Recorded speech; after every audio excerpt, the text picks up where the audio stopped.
Olá pessoal, como vocês estão? Prazer, meu nome é Eduardo Giovanelli, sou psicólogo cognitivo comportamental. Atualmente sou pós-graduado aqui pela Universidade Paulista Unip em TCC, como também realizo pós-graduação em neuropsicologia pela Unifesp. Sou psicólogo voluntariado pelo Colégio João Borges e supervisor clínico. Também membro da Associação Brasileira de Psicologia Cognitiva e membro aqui da Vida Mental. E nessa aula iremos falar sobre este tema, como saber se a minha intervenção está tendo resultado. Então confere aí!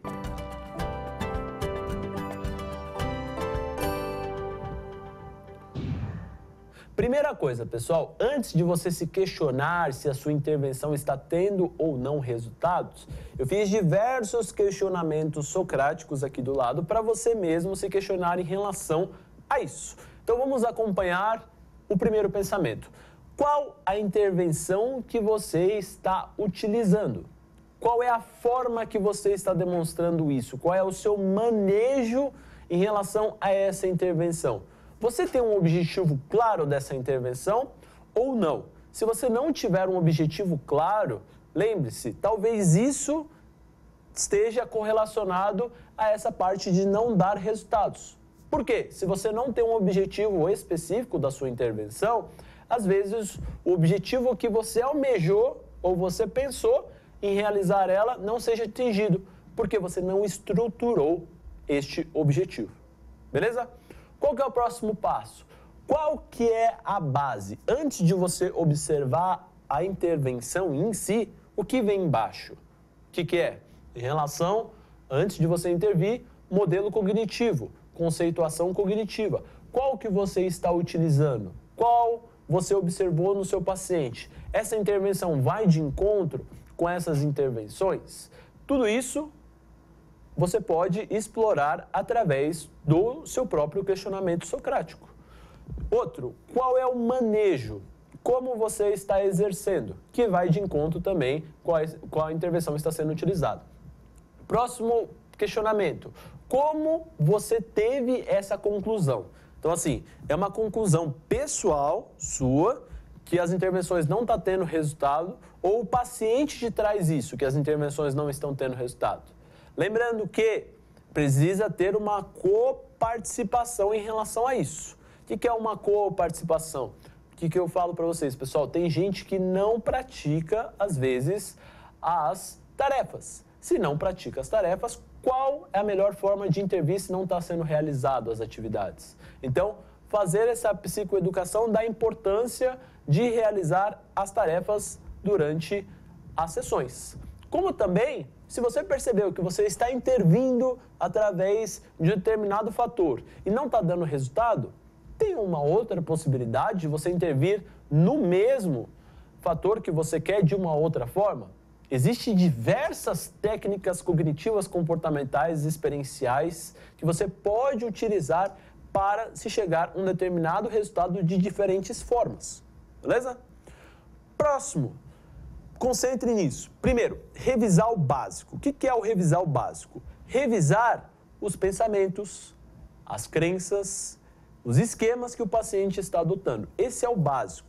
Quando você revisa, você consegue pensar as intervenções mais efetivas em relação àquela demanda que você está diante dela. O segundo, revisar as crenças, que é de acordo com o básico. O terceiro, revisar se o paciente ele entendeu de fato o que é para fazer. Por quê? Às vezes, o paciente ele pode ter receio de te perguntar. Mesmo se ele falar para você que ele entendeu, questione ele. O que você entendeu, então, em relação à tarefa que eu te propus, ou a intervenção que eu coloquei para você? Então, tudo isso você vai buscando informações do próprio paciente, da forma como ele entendeu, e você verifica se a forma exatamente como é a intervenção ou a técnica que você está utilizando com ele. Se não for, você esclarece para o paciente. Quarto item, saber diferenciar o profissional e o paciente. Isso daí parece ser fácil, esse item, só que ele não é. Porque bastante vezes quando o paciente te traz algumas informações, se você não está bem estruturado com você mesmo, isso pode te impactar no seu lado pessoal.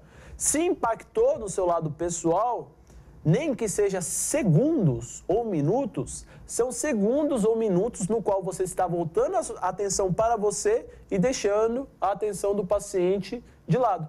Nesse momento, que acontece durante as sessões, você precisa verificar o que você está focando. É no paciente ou nos seus pensamentos? Óbvio que o foco é sempre nos nossos pacientes. Beleza? Próximo item seria o estilo didático. O que é o estilo didático? O estilo no qual você explica, no qual você ensina o paciente a ele ser o seu próprio profissional. O que quer dizer isso? Não é só a forma como você fala, é a forma como você olha, é a forma como você se porta. São pequenas reações que você pode fazer, micro-reações que a gente fala, que às vezes o paciente pode estar atento naquele momento e ressignificar de uma outra forma. E o último, revisar as regras das intervenções. Então assim, por exemplo, se você quer trabalhar numa técnica, explore essa técnica, verifique quais as regras que você tem que seguir para se ter resultados mais efetivos. Bom, em relação ao próximo slide, vocês podem acompanhar que existem alguns subitens. O primeiro é a estrutura. Então, monte a estrutura exata da sua técnica, passo por passo. Se o primeiro passo não der certo, e aí a gente entra para cá, a gente pula um pouquinho, faz um plano B. Por exemplo, suponhamos que você passe um diário dos pensamentos disfuncionais para o seu paciente. E aí você fala para ele escrever, sei lá, num papel. Tá. E aí ele não gosta de papel, ele não gosta de escrever. E aí você vai falar, não, você tem que utilizar o papel, você tem que escrever. E ele não gosta, ali demonstra o quê? Que você não está sendo empático, que você não está adotando a intervenção de acordo com o seu paciente. E você está adotando de acordo com a forma como você pensa. E isso, de certa forma, não está favorecendo no relacionamento. No relacionamento entre você e o paciente. O que você precisa fazer? Começar a adotar outras estratégias. Então, o plano B. Sei lá, o que você gosta de fazer? Você gosta de mexer no celular? Então, escreva no seu celular. Ah, você tem um diário? Então, escreva no seu diário. Ah, você não gosta? Você gosta de digitar? Gosto. Então, digite. Perceba, um plano A, um plano B, um plano C, plano D, entre diversos. Em relação ao segundo item, diz respeito a praticar. Quanto mais você pratica, mais consciência você vai ter em relação a qual objetivo que você quer chegar, como também você vai se sentindo mais capaz de realizar aquela determinada intervenção ou aquela determinada técnica. Por exemplo, nem todo profissional tem manejo de realizar uma técnica de mindfulness, por exemplo. Por quê? Às vezes, a forma como ele trabalha pode surtir um efeito diferente no paciente. Lembrando, isso não necessariamente é uma coisa ruim. Isso é uma coisa para o profissional voltar a atenção para ele e verificar o que ele tem mais facilidades em relação à técnica e quais técnicas ele não tem tanta facilidade.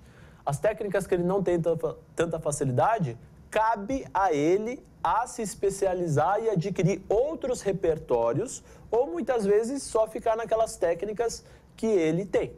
Beleza?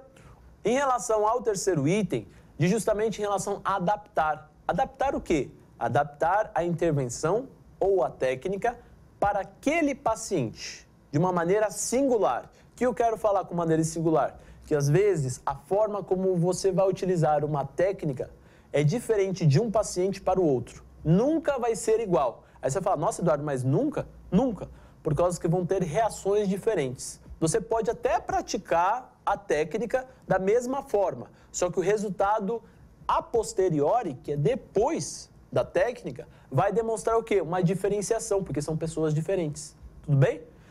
Bom, e por último, a gente fala em relação ao momento.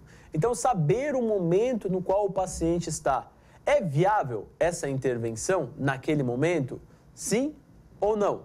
Se não, explorar outras estratégias. Outras dicas em relação à parte da intervenção. Primeiro, plano de ação. O que é o plano de ação? como eu vou falar, como eu vou me comportar, é um plano de ação, é ação naquele momento da intervenção. Então, esse plano de ação não restringe somente a você trabalhar parte por parte da técnica, mas como você vai lidar com a ação, qual a expressão. Lembrando sempre que a gente tem que tomar cuidado com as nossas expressões verbais e não verbais com o paciente. E tirando sempre dúvidas a cada intervenção que a gente utiliza. Porque se ficou dúvida no paciente, provavelmente o resultado que você almeja no mesmo pode não ter efeito, por causa que ele ficou com uma dúvida. Depois que você verificar o seu plano de ação, você parte para o próximo passo. Bom, depois que você fizer o seu plano de ação e você verificar, o próximo passo é você fazer intervenções menores. E aí você vai me perguntar, pô, Eduardo, eu não concordo muito com você não. Por que a gente tem que fazer intervenções menores? E eu te falo, se você fizer intervenções menores e o paciente, de certa forma, ele conseguir os resultados, ele vai se reforçando cada vez mais a intervenções médias. Se ele conseguir as intervenções médias, cada vez mais ele vai se reforçando a ter intervenções mais complexas. Então, essa é a forma como eu trabalho, desde o básico até as demandas que o paciente vem apresentando. Não uma linha de ponta a ponta, mas trabalhar possíveis intervenções para que isso seja mais favorável e também o paciente consiga atribuir mais capacidade a ele mesmo em relação às intervenções. Bom, um outro fator que é extremamente importante. Quem vai validar essas intervenções? É você ou é o paciente? Como cada um está validando essas intervenções? Quais são os pensamentos que estão tanto acontecendo com o profissional, como também com o paciente? Quais crenças, tanto o profissional quanto o paciente, está apresentando naquele momento? Há dúvidas, tanto em relação à parte do profissional como em relação ao paciente, se tiver esclarecimento das dúvidas. E o último, que seria o espaço. Por exemplo, não adianta você trabalhar um exercício de mindfulness, sendo que, digamos, o seu consultório é ao lado de uma rua que passa diversos carros. Então você vai trabalhar a atenção plena com todo aquele barulho de carro, ou sei lá, se você divide o seu espaço com mais profissionais, naquele momento tem um profissional falando e você quer trabalhar porque quer trabalhar mindfulness naquele momento, e um profissional do seu lado está trabalhando um outro tipo de intervenção e está impactando em um aspecto sonoro na sua clínica. Então, primeiro, saber o espaço.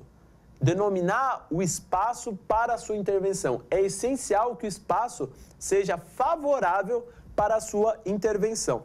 Bom, e você, profissional que está assistindo isso, está curioso para mais informações e mais dicas, eu recomendo que você realize o curso de pós-graduação aqui na Universidade Paulista Unip, porque é um curso que te dá muitas informações, arcabouço teórico, como também manejos de testes, de técnicas, entre N possibilidades para capacitar você ao mercado de trabalho, como também maiores remunerações. Por exemplo, eu sou um exemplo clássico que eu fui um aluno e hoje estou aqui diante de vocês dando esta aula.